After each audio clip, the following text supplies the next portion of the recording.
I'm Evan Wolff. I'm a partner at Kroll and Mooring and run the cyber and privacy practice here.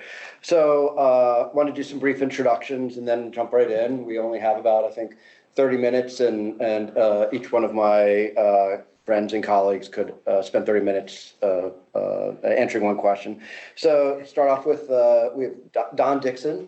Don is the co-founder and managing director of Forge Point Capital. Prior to that, he started Trident Capital. He's been a luminary in sort of the venture capital world for decades, and someone that I've learned a lot from. He also is an important part of our national security apparatus, having had positions at Benz and in other, and started off life in the Navy and in service to our country. Similarly, we have Jay Healy, who is a co-professor of mine and also a friend. He's a research scholar at Columbia University School of International Public Affairs. Also has done many stints in the White House, and prior to that also started off life in the Air Force Academy. And the last superhero on my superhero panel is Vinny Liu, CEO of Bishop Box, and he sort of has been the leader of Bishop Box since it was created. And he really has, probably along with one or two other companies, they've really put together this idea of offensive cybersecurity, figured out how to do it as a commercial entity, and really, we work with them on a regular basis, and they're awesome, and has also a previous background in starting off life working for NSA. So consistent theme here. And I'll just say there's one thing when I was biking home the other night thinking about the panel, and there's one thing that characterizes all three of you, which is the concept of throw weight. I've been training martial arts for a while, and in judo they always talk about how you can throw more than your adversary. And the one thing that all three of you have done, Don, through your investment in the 30 plus amazing companies at Forge Point Capital and everything you've done before that, Jay, through your litany of students that are really changing the cybersecurity landscape, and Vinny, from all the hundreds of companies you've protected. You guys all sort of throw so much more than you are. And I'm not calling any of you heavy, and I'm not making fun of any of your weights. We've seen to have had a lot of dinners leading up to this, where a lot of intermittent fasting has been discussed. So we're not talking about that at all in this panel. But I do, and so I have three questions. I'm going to start off with one of them, and everyone gets to ask each question. I want to start off with Jay, and just pick up from my conversation with Rob Kanaki around operational collaboration. It's been sort of we've been on this operational collaboration journey for 2 decades now. I don't know where we are in it, but I'd like to hear you start off thinking about how does it evolve, and where are we going, and where from the policy views that you stand, where do you think it should go? Yeah, great, thank you. And when I was looking at one of the earlier versions of the agenda, I think we were going to be talking about industrial policy. And I actually liked using industrial policy as a starting point to think about operational collaboration. Because normally when we think about industrial policy, we're thinking about what should the state own, right? Maybe the state should own the commanding heights of the economy. Or we say maybe a little bit more capitalist version of, well, okay, what should the state encourage the development of, encourage the investment into, and feature these parts of the economy that we think are going to be more important than others in the future. And the U.S. hasn't particularly done it much lately.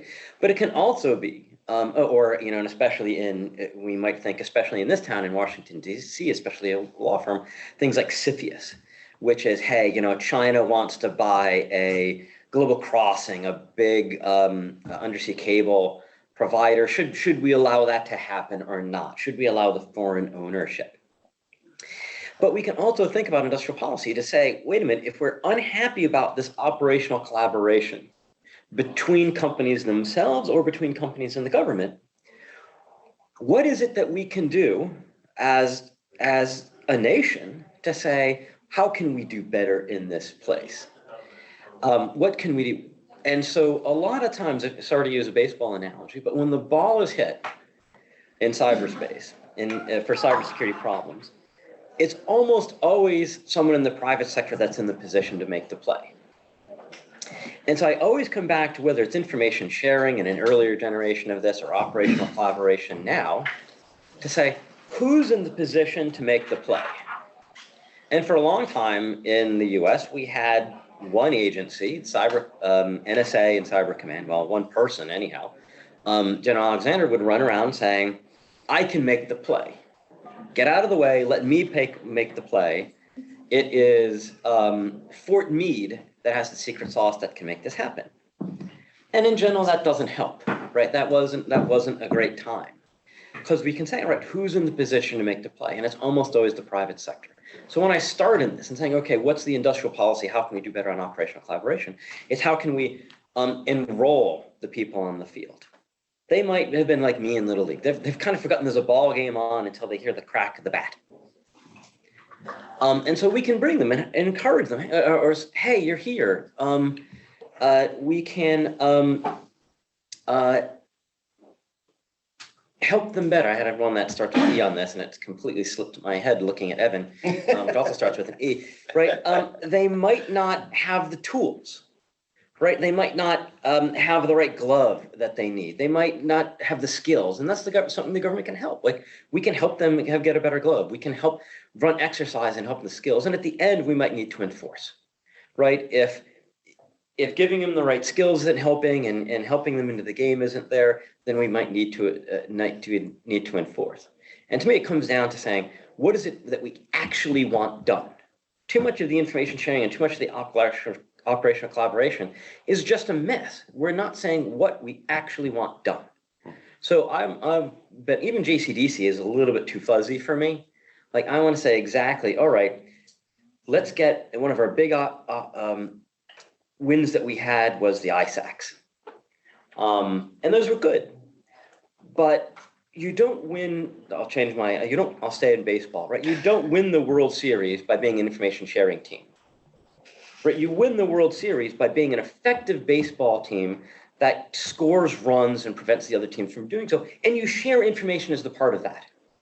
So I want to see a new breed of organizations like GCDC, and this gets into what... And so JCDC, just to do what we do in class all the time, Joint Cyber Defense Collective Collaboration, which is a organization that CISO stood up to coordinate largely with the largest tech companies in the world and provide $50 billion of funding. So, sorry. Yeah, no, and Congress was great. The idea kind of came out of Solarium, where we both work.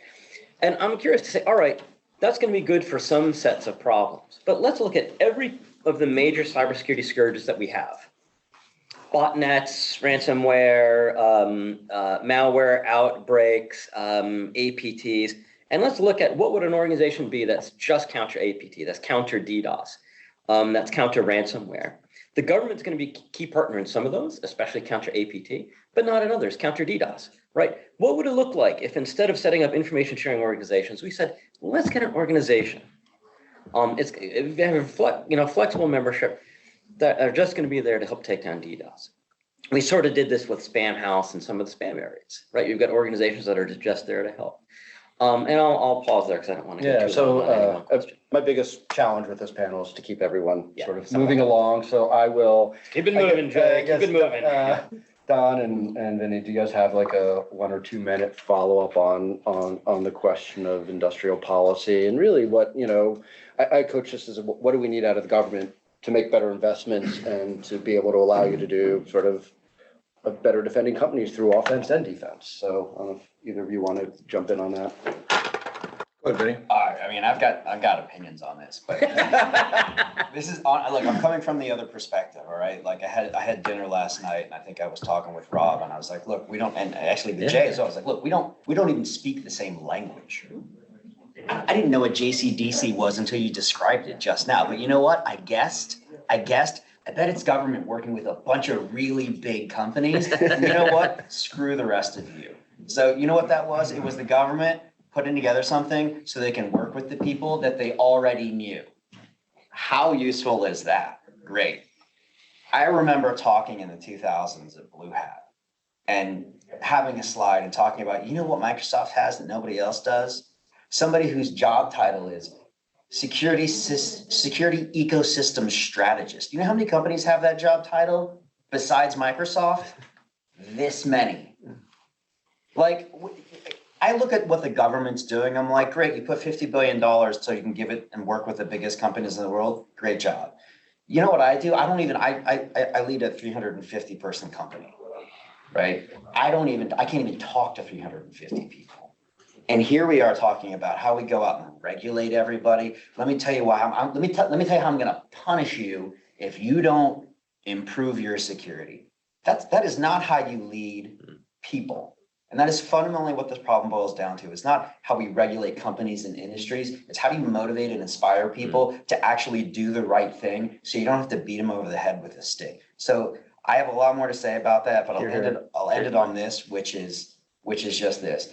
I remember when I started having kids, I talked to a principal, somebody who had spent her entire life educating kids. And I was like, hey, is there one thing you can tell me about how to like get a good kid? Like what can I do? I know there's things I can do, there's things you can't do. And she said this, it comes out to high nurture and high expectation. High expectation is fine, but you got to have high nurture. And I don't think it's happening today. So, well, I'll say collectively, amen, and thank you, Vinny. Don, is there anything you'd like to add on? Yeah, I guess the first thing to say is the team we have on the field today is a world-class team. I look at Paul Nakasone, Chris Inglis, Jen Easterly, and Newberger. This is a first-class team, so they will get it right sooner or later. But it's going to be later, not sooner. All right, so collective defense means we have to, in the private sector, we have to defend ourselves. All right. And I can't hack back. It's not legal for me to hack back. So when I look at collective defense, I've got to give information to General Nakasone in a way that he can figure out if it's in the nation's best interest to take down that Ddos command and control system in Iran in 2014 or 2012, whatever it was. But so we need to gather the information so that the government can do their job. On information sharing, I'm going through this process right now, trying to figure out on a breach notification. Is it 3 days or 4 days? There's different legislation going on. Quite frankly, I don't care whether it's 3 days or 4 days. The Indians have just come out with the directive that says 6 hours. So in 6 hours, just I have to do an interjection. In 6 hours, like you haven't even called anyone, you don't even know who everyone's phone numbers are. I mean, having worked on almost 1,000 breaches, 6 hours is a meaningless amount of time. Well, so in the military, the first sit rep is always wrong. We know that, okay? And the sooner the sit rep comes out, the more wrong it's going to be. In particular, in breach notification, I think 4 days is better than 3 days, so we have a better chance of getting it right. But then the question is, what's the start time? Is it discovery? Is it materiality? When does it occur? Right now it's materiality, and that's a judgment call by Evan Wolff, a breach coach. All right. So my view is great. I want to notify. So that's the give. In notification, what's the get? Tell me, what's the get? Do they tell me, oh, this is Conti? In 68% of the time, they've given back 30% of the data. Most people just do backup and restore. Oh, encryption keys are available for that. You don't have to buy anything from the ransomware. None of that comes back. I have to look to the incident response firm or the breach coaches for that information. There's an obvious thing that the government could actually collect and be useful on. Oh, is this person on the sanctions list? Help me on the OFAC question.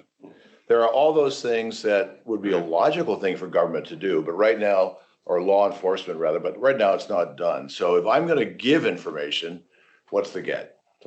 And we had high expectations. You guys were so good, and we really appreciate it. See, high nurture, high expectations. I'm trying to be coached, Vinny.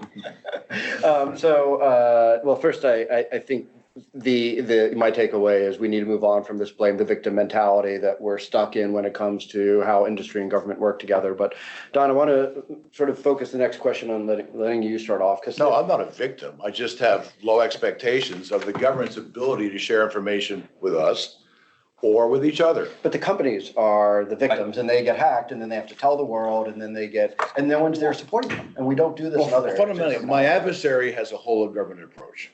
Yeah. Okay. Whole of country, whole of government approach. Yeah. They're supported by their government because they're probably being sponsored by them. And their offense and their defense are worried linked about together. getting smacked by ours. Yeah. Yes. So I'll full stop. I'll move along. So Don, clearly we need a lot of investment. So I think, one of the things you said is industry has to sort of work on its own because we can't wait around for the cavalry or the Air Force to come. And so what are the investments that you think are necessary? What are the directions that you see the security community going in? And where do they need to go? I mean, what is not being invested in today that you clearly will be investing in tomorrow? And so I'd love to hear you start off and then Jay and Vinny. Okay. So I thought about that question, and Evan, you're asking me to predict the future. I'm good at that. No, that's why I asked you. All right. You're good at predicting the future too, then. Right. But what I thought I'd do is just, I thought through that process, and Ed Amoroso's most recent Tag Cyber article on cyber war is instructive. And basically, he says, let's look at the major campaigns that have occurred over the last 20 years. And I made my first investment in cybersecurity in 1998 in Qualys, which is now one of the leading vulnerability assessment firms. And at that time, that period of time, it was worms, SQL Slammer, worms like that, okay? But it took, according to Ed Amoroso, 13 years from the first worm being invented to a full-scale rollout of worms as a major attack vector, okay? Next was Ddos. Began in 1992, but then in 2012, that's when the banks really got hit with Ddos. And now we have Ddos as a service and Ddos with ransomware attached with it. Next was ransomware, okay? Bitcoin. I love new currencies because they're always used by the criminals first, all right? Now we're looking at everything that's going on with blockchain as a new form of commerce. Bitcoin is one of the currencies being used in that. Now here we get to industrial control systems, all right? That was first an issue back in 2010 with Stuxnet, crossing the cyber physical barrier, but it hasn't happened yet. All right, we've got the two distribution companies in the Ukraine. We've got maybe a dam in upstate New York, but I worry that we're going to get hit in this new wave, and we're not prepared for it. So that's what's going to happen today with a lot of people speaking. Next, I'm worried about artificial. By the way, I think that's next year, quite frankly. Artificial intelligence misuse. Corrupting algorithms, AI algorithms with bad data, or AI-enabled offensive tools. That's a way off. And then we've got global cyber war. Maybe it's begun, right, already. So those are the things I'm worried about. In terms of investing, we've got 40 companies now. We basically populated the NIST framework, but we're working on DevSecOps. We're moving up into applications and data to get them secure. Everything's going to the cloud, so we have to secure the cloud. Blockchain is not secure. If you're moving currencies, between currencies, those bridges between currencies can be hacked. And those are big hacks, 70 million bucks, numbers like that. So those are all the things that we're trying to work on. And then people talk about quantum. Once we have quantum, encryption will be have to get rewritten. But quantum has always been 5 to 10 years away. And I think it's still 5 to 10 years away. But it'll be a problem because we'll have to rewrite all the software once quantum comes on. Thank you. So, Jay and Vinny, other than the fact that we need to invest in the children because the children are our future. Teach them well. Let them where do you, I mean, I guess you both have different perspectives on this concept of investments where I guess, I'll pick on you first. Oh, great. I know where I would like to see the investment. I mean, we did some work for the New York, with the New York Cyber Task Force at Columbia that Evan helped with, that we looked at what have been the innovations over the past 50 years in cybersecurity that have given the defenders the greatest advantage over attackers at the largest scale and the least cost. And we looked at within technology, operations, like process and organization, and national policy. And we looked within the enterprise and across cyberspace as a whole. Almost all of our investment and measurement is in the technology inside the enterprise. Firewalls, passwords, like things that a company can do to protect themselves. And I think that's why the attacker still has the advantage, right? Because we're all out to protect ourselves, and we're not saying what is the smallest turn of the screw that's going to give us the most cybersecurity for everybody, for the entire system, not whole of nation, but whole of system. And so that's why I really like those things that are across cyberspace as a whole. Where can we operate at scale? And so to me, like to get to the JCDC, right, I take your point on, well, it's so the government folks can talk to the people that they know. There's a fair point in that. But if you're doing things like JCDC and these other operational collaborations to say, what are the organizations that are able to operate at scale across the internet, right? You're ending up with those people that have a cyber security ecosystem strategist, because you're ending up with the Googles, you're ending up with the Microsoft, you're ending up with a couple handfuls of other companies if you take that.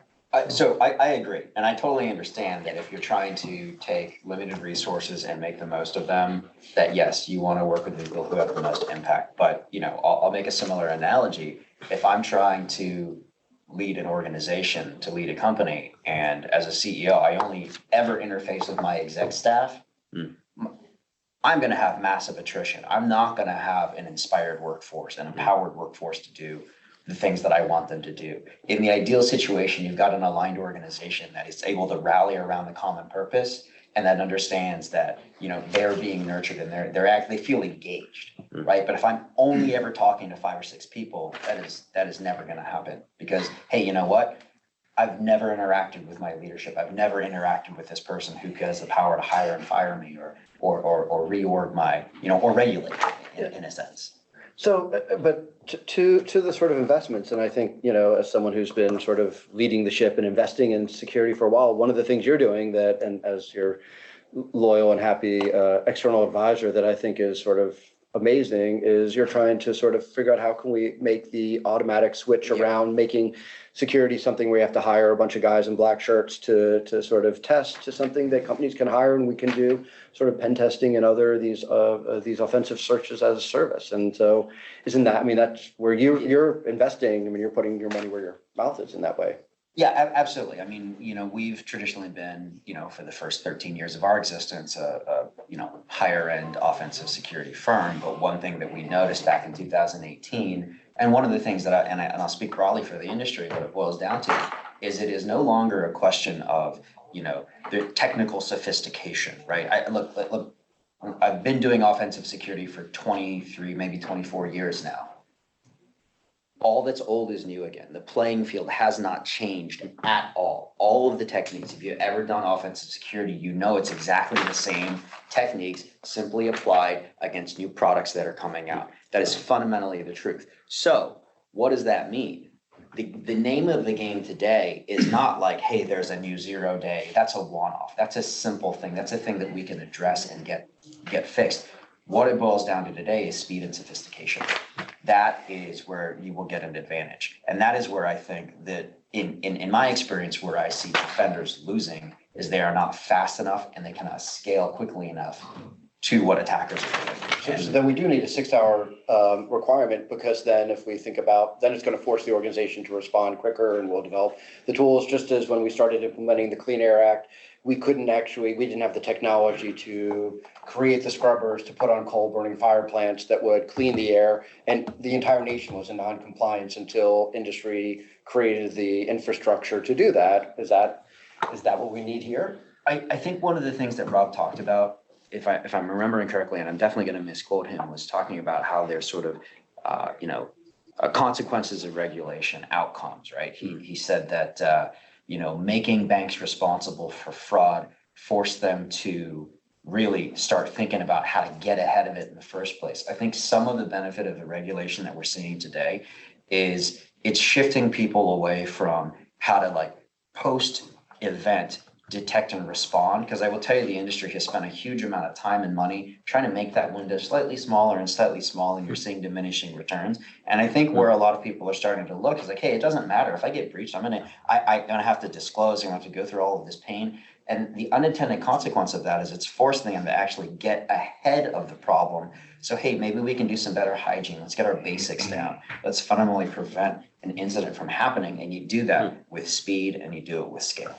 Without sounding like a lawyer, Rob's comments were off the record, so we're not quoting him in this talk or any talk, but We didn't say who Rob is, so. Okay, Yeah. so Jay was saying, what are the force multipliers outside of technology?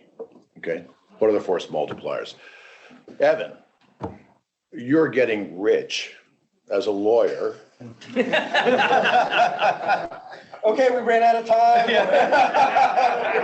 Move along. Because you're one of the best in breach defense. You're what's called. Okay, we can spend as much time as you want now. Yeah, you're a breach coach, okay? And you're getting rich being a breach coach. Who pays the bills?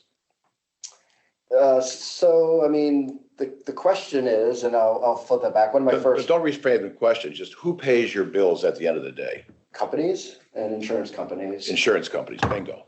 No. So the insurance companies are the force multipliers here, okay? So I don't default to a government solution. I always default to a private sector solution because I know it can be more nimble, more inclusive, and oh, by the way, follow the money, Like a proper capitalist. okay? I'm a venture capitalist. There's That's a what I reason why do. you all have 3 different roles I've cast you in, and you're all playing it perfectly. So I've been doing a lot of work getting the ability for cyber insurers to do a better job of underwriting risk and following risk and paying out. I mean, Hartford Steam Boiler started insuring boilers because they used to blow up. All right, pressure got too high, they would explode. They had the brilliant idea of inspecting the boiler and the safety valves to make sure they lift at the right pressure. That's what a boiler insurance company did. We're just doing the same thing here by getting cybersecurity to work with the insurance companies so that they can get continuous monitoring of the cyber posture of the company.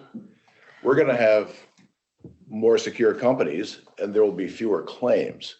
Problem we have right now is Sophos just did a survey of, they had 3,500 companies, 31 countries. 90% had insurance. I was surprised, but that's 100 to 2,000 employees.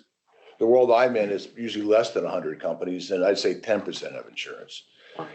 So in those companies, what they found was the payout has gone up 5 times from 2020 to 2022 on ransom. So it's now about $800,000 on average.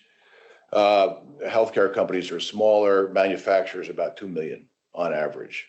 And there are big outliers, but $800,000, that's a lot of money. And that's why the cyber insurance rates have gone up. But I think if we get the cyber insurance industry with clever underwriting, with continuous monitoring, then they can enforce the discipline. Right now, they ask 9 questions. Do you have MFA? Do you have end-of-life software? That is changing. So I'm in the middle of a couple underwriting process. It's become a lot bigger of a process, but I agree with Can I that. also emphasize there's a lot of other market mechanisms that we have. Like I'm really excited by the things that Consumer Reports is trying to do and others, like they just get some money from Craig Newmark of Craigslist. Because you could say, all right, I'm looking for baby monitors. This is, which is like one of the best examples, and I think Sunil brought it up last night, right? Okay, I've got these different baby monitors. Wait a minute, this one is more secure, right? If we want the market to work, if we say customers don't have a way of knowing which products are more secure, and that transparency might help, like I think those things, right? This could fits in with certification of saying, all right, yeah, these are here. You know, the companies have to say our security is good enough so they get insured, right? If I were going to regulate, if I had to regulate today, I would want to regulate for transparency. Because the more we can do this regulation for transparency, like I think one of the best things we ever did was the SEC guidance, right? It was like 600 words that said cyber things are material, can be material also, and it's up to the board. It hasn't quite lived up to the promise, but it was 600 words. And it didn't say you have to have this level of security. It just said boards, you have to own this. Yeah. So I will, don't make me put on my Mando helmet because I'm going to sort of take us to our last Sure. question so we can. I don't want you to put on the Mando helmet, Rod. No one wants that. I do want to get to the last question. We're going to start the conversation off with Vinny, which is the same question I ended with Rob, which I think everyone should be thinking about today, which is how has the situation in Ukraine sort of changed what you're doing, how you think about cyber, what policies and what you want government to be doing? Because I think Ukraine does change and will change everything. So I think the way that the way that we're watching it for now, I say we're not getting involved with anything, but the way that we're watching it for now is that Russia-Ukraine is essentially started to accelerate the decoupling of the world. I don't think the world is flat anymore. I think we've for years talked about the risk of semiconductor industry and the need for diversification. TSMC is no longer safe in Taiwan. They're expanding their footprint. I think what we're finding is that sort of this no limits relationship between China and Russia, knowing what China's doing with their internet, knowing with what Russia is now doing with theirs as well as part of the conflict, is I expect us to have effectively two different internets in the not so distant future. There's a lot of people that agree with you on that. Jay, since you're the sort of person who I've spent more time arguing, discussing, and learning about deterrence, cyber deterrence from you. You did cyber deterrence before it was cool. Not that it ever was cool, but anyway, is to Rob's question, is cyber deterrence working now in Ukraine? And I think cyber deterrence has always been working, right? I mean, states have been getting closer and closer to the line of causing death and destruction, but really quite haven't. And if we were going to talk about any other kind of military capability, we would say, well, yeah, because they're afraid of punishment. Like they're not going above that line because they're afraid of what's going to come back. So there's always been some level of deterrence in that. I think for the Russians, there's also some level of incompetence, right? They have incredibly good teams, but they didn't think they were going to be needed because this was going to be over quickly. So they didn't do the prep. If we haven't seen anything in 6 months, maybe a year, I'll be shocked and I'll have to come out with, hey, I was wrong, because we would expect Putin doesn't have that many arrows in the quiver, but cyber is one of them to come after finance and other targets. The one thing that I don't think has gotten nearly enough attention, David Sanger, the New York Times and Reporter, and others have talked about U.S. Cyber Command teams that originally in Ukraine and now pull back to Poland appear to be doing defend forward operations to directly take on the Russians, right? For how much have we heard Biden and others say, we will not directly defend Ukraine. We will help them, but we will not directly defend them. We don't want to get in with our military taking on the Russian military. And that appears to be exactly what is happening in cyberspace, where the U.S. teams are directly taking on the Russian teams in Ukrainian systems, and maybe even in staging places, perhaps even in Russia. That's how I read the news. I've talked to folks that are working with Ukrainians. That has me a bit, fortunately, nothing seems to be happening, but I'm really curious about that story. So here's the good news for industrial control systems because of Ukraine. I expect that they will get desperate and they will really push to cross that cyber physical barrier and turn out the lights, shut down the water systems, because right now in the private sector, there's no budget for industrial IoT defense. Doesn't exist. Very small budgets. That's because there haven't been big hacks. So until there's big damage, people don't spend money on it. I'm on the Aspen Institute working group on cyber.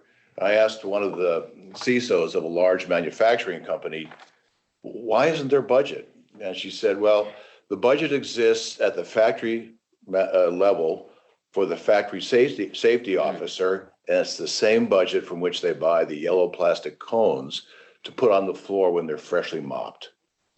That's the problem, all right? So once we see cyber physical barrier crossed, real damage, then there'll be money for industrial IoT or ICS cybersecurity, but it's not there today. And as a venture capitalist, I can't invest in a company, in an industry where there's no money. I can't carry it that long. It's an impending threat, but it's not here yet. So I've asked my 3 questions. I think we have a few minutes. If there are any questions around the room, or since I know many of you, I can start picking on people, starting with other CEOs or CISOs in the room. Yes, sir. I really like the point about cyber insurance, but the one thing I was thinking while you guys are talking is, what if people just don't report incidents because they don't want to have to pay or deal with the consequences? There was some talk a long time ago about the German steel mill attack and whether or not, they said it was something to avoid certain penalties. So I think right after that, you started talking about transparency too. I mean, do these two things work together? Are you going to have a lack of transparency because of cyber insurance? Okay, so will I report a minor accident on my car to USAA? Probably not, because I don't want my rates to go up. Here's the problem with small companies. They have one IT person who can barely keep your desktop up and running. And cyber insurance provides you with a breach coach, an incident response firm, so you actually know what to do, right? That's really 97% of the cyber insurance policies in that survey by Sophos actually paid off, all right? That's good news. But if you don't know what to do, it can be disastrous if you shut the company down. So I think that this is different from not reporting my minor car accident. And I'll say in my 15 years of being a cyber lawyer and the 10 years of working in cyber as a technologist before that, the majority, meaning greater than 50% of the incidents I work on, never get reported externally.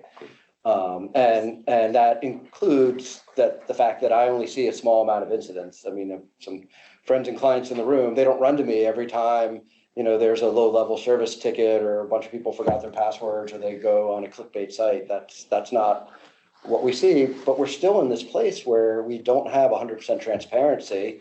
And I argue, nor should we, until we evolve a system where reporting, back to the sort of blame the victim mentality that I think we're stuck in, until reporting doesn't become, as with other crimes, something that the companies get blamed for. And I think that's I think to Vinny's point, that's a leadership issue where we need to sort of learn how to have a system that allows us to have that open discourse.